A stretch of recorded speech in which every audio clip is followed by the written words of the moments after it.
Chapter 213, Another Look. So when Zhangwell has gone to Backland, I wonder how long he'll stay there. Yes, I should confirm this every now. And then Klein leaned forward as he thought. He erased the contents on the goatskin and wrote a new divination statin, Land of Us current location. From his point of view, the person that caused the captain and him to nearly die was undoubtedly Ince Zhangwell. But the lunatic Lanovis was definitely an accomplice who cannot shirk from the responsibility. He had to pay the price in blood. After reciting the statement 7 times, Klein once again entered the dream. But the scene that appeared after the foggy world shattered was the same as the one he had seen before. A wide, slightly murky river, countless piers, and buildings. The buildings were primarily in the present lone architectural style, some a little more Gothic. There were crowded streets, flourishing sites, chimneys that continually spewed smoke. There were opulent castles standing tall with the trademark Gothic clock towers. Lanovis was also in the land of hope, the city of cities, Backland. Klein opened his eyes, a little confused. He had divined for Lanovis' specific location, but the results were still a very general, vague region. This tells me that Lanovis' sequence must be much higher than I imagined. No. It could also be that has received a large benefit from helping the son of the true creator descend upon this world. For example, a little godhood characteristics, or some object similar to the placenta left behind by Megas's baby. The latter would most likely have been taken away by Ince Zhangwell. Thoughts ran through Klein's mind as he muttered to himself, whilst he made initial assumptions. After confirming the rough area where both his enemies were, he thought about another problem. He still didn't have the ability to exact revenge. Even if Lanovis is only a sequence 7, or even 8, it wouldn't be easy to deal with him if he did indeed receive a large benefit. Lanovis is also obviously very crafty. He could outwit and defeat Beyonders more powerful than himself. Ince Zhangwell is even more terrifying. Has a sequence for demigod, and he wields a powerful grade 0 sealed artifact. Although there were some secrets surrounding my transmigration, it's clear that I can't convert those secrets into combat strength. It's likely that it's not possible for a very long period of time. The only means that I have are to continue raising my sequence, or I could collect even more powerful mystical items. I had to use both the methods at the same time. In between his thoughts, Klein decided to add another divination. He deliberated on the statement before writing solemnly, my opportunities of becoming powerful. He gently placed the pen on the table and leaned back. Then he closed his eyes. He recited the statement silently and fell into a deep sleep with the help of cogitation. In the foggy world, he once again saw the scene that he had previously seen. The river, piers, chimneys, crowds, castles, various machinery, and Gothic clock towers. He had once again seen the capital of the Lone Kingdom, Backland. Immediately following that, the scene changed. He saw a magnificent peak piercing through the clouds, and, on it, he saw a majestic, ancient palace. He saw the giant throne carved from stone, adorned with dull gems and gold. He saw a strange vertical pupil formed from countless mysterious symbols. The scene shattered silently, without warning. Klein slowly sat up and tapped on the edge of the table with his fingers. Backland contains the opportunities for me to become powerful. Does the second scene refer to the main peak of the Hornisus mountain range? The treasures left behind by the Antigonus family? The strange vertical pupil formed by countless mysterious symbols which the misfortune cloth puppet conveyed to me through the corruption from the Antigonus family's notebook is the key to beginning all of this. Many thoughts flashed through his mind. Klein decided that he was in no rush to visit the Hornisus mountain range. Even a sequence for demigod might not be able to deal with the dangers that resided there. I guess I'll head to Backland first. Klein sighed and made a decision. He enveloped himself with spirituality and stimulated a descent, exiting the mysterious space above the gray fog. When he returned to the material world, he slowly walked out of his hiding spot towards Dunsmith's grave. He stared deeply at the picture and epitaph. Klein slowly drew a crimson moon on his chest and walked out of the cemetery. As a former Nighthawk, a Nighthawk who had to regularly patrol Raphael's cemetery, he was quite familiar with the routes of the guards as well as its surroundings.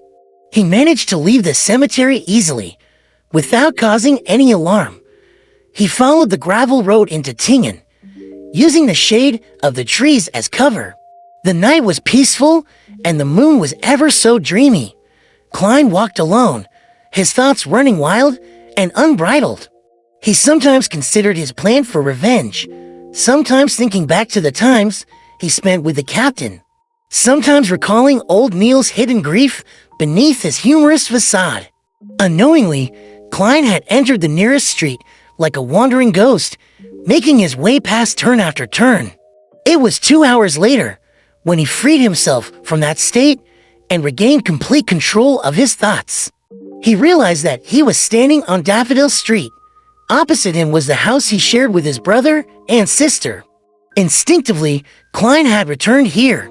He took a step forward with clear joy, but suddenly paused. He let out a bitter smile and muttered with a self-deprecating tone, "If I went up and knocked on the door, Melissa might faint from shock. Benson would be so nervous, his hair would start to drop. He would then try his best to calmly convince me, in the name of a curly-haired baboon." Shaking his head, Klein stared at the familiar door for a while before heading towards Iron Cross Street. This is fine too. The things that I do in the future will not implicate them. The compensation given to them by the Nighthawks team and the police department will be enough for them to live a stable middle-class life. Even if Melissa fails to find a job and Benson loses his job. Klein walked silently for a moment before starting to feel fatigue. But as someone who was dead, he didn't have any other belongings on him, except for the clothes he was wearing, his topaz pendulum, and Isaac's copper whistle. He didn't have pounds, nor soldi, nor pennies. Should I give the whistle a blow to send a letter to Mr. Isaac and get him to help me? Klein laughed optimistically. Forget it. I shouldn't contact him for the time being. Perhaps since Zangwill is still keeping him under surveillance, he'll look for him when the time is right to an old monster who has lived countless lives for thousands of years. He should be able to understand resurrection. At least it's not too cold tonight. He'll make do by finding a place to sleep for the time being and head to the Tingen branch of the Backland Bank tomorrow morning to retrieve the money in the anonymous account. As there had been too many things to do lately, Klein hadn't had the time to start on the experiments involving the sacrificial ritual. He hadn't touched the 300 pounds in the anonymous account either. That should be enough to support my expenses for quite a while. He'll buy a newspaper tomorrow to confirm what day it is Miss Justice, and the others didn't make any new prayers. Which means that I didn't miss a gathering, Klein thought, as he found a spot that had no wind. He sat down and took off his jacket. He used it as a blanket and leaned on the wall to sleep. It wasn't long into his sleep when he was suddenly woken by someone. He saw a policeman wielding a baton. He only had a single chevron on his epaulet. The lowest-ranking police constable Klein glanced at him to ascertain his identity. The policeman said fiercely, "You can't sleep here. The streets and parks aren't for you lazy, jobless vagrants to sleep in. Those are the terms in the poor law." "Is that so?" Klein froze. Given his sensitive identity, he didn't argue with the policeman. He grabbed his jacket and continued walking until daybreak. Soon after, he lowered his head and entered the Tingen branch of the Backland Bank. He took out 200 pounds with the password he had set, leaving behind a third of the money as savings in case of any emergencies. Without a doubt, Klein heard prayers when he wrote the password in ancient Hermes. Klein then spent 38 pounds on 2 sets of formal wear, 2 shirts, 2 trousers, 2 pairs of leather boots, 2 bow ties for pairs of socks, as well as 2 thick double-breasted jackets, 2 solid-colored fur coats, and 2 pairs of thick trousers in preparation for the winter. He also bought a cane, a wallet, and a leather luggage bag. After completing his purchase, Klein found a hotel to wash up and change in. He rented a private carriage directly to the train station in Tingen in order to avoid meeting anyone familiar.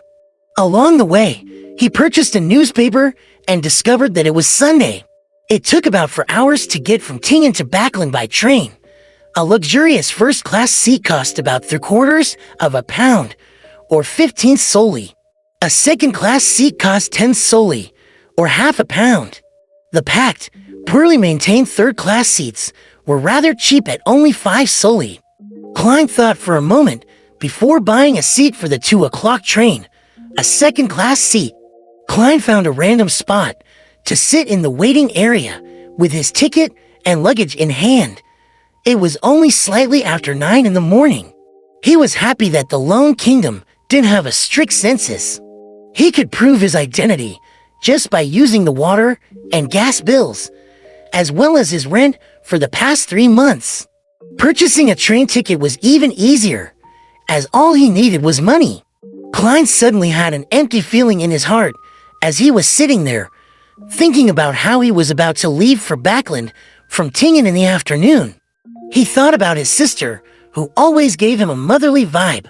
He thought about his brother, who liked to crack cold jokes. He thought about how they would fill their stomachs up so much that they wouldn't feel like moving. Recalling these scenes, Klein suddenly laughed. He laughed bitterly, for he thought about the tortoise that Melissa called a puppet, as well as Benson's pitiful hairline. He suddenly had a strong urge. He wanted to see his siblings again. At this moment, Klein suddenly realized why he had picked an earlier train, but instead bought a ticket for the 2 o'clock train. He carried his luggage and left the waiting area quickly, taking a rented carriage back to Daffodil Street. He then hid in a shady area on the opposite side and looked at the door to his house.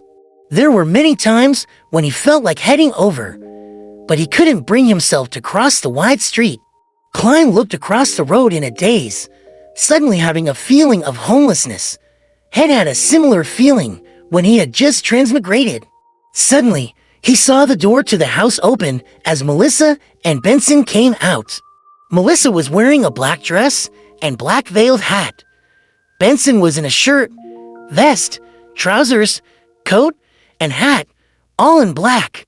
They both had numb, sullen expressions. Melissa has become skinnier. Why is Benson so haggard? Klein's heart winced in pain. He opened his mouth, but couldn't shout out their names.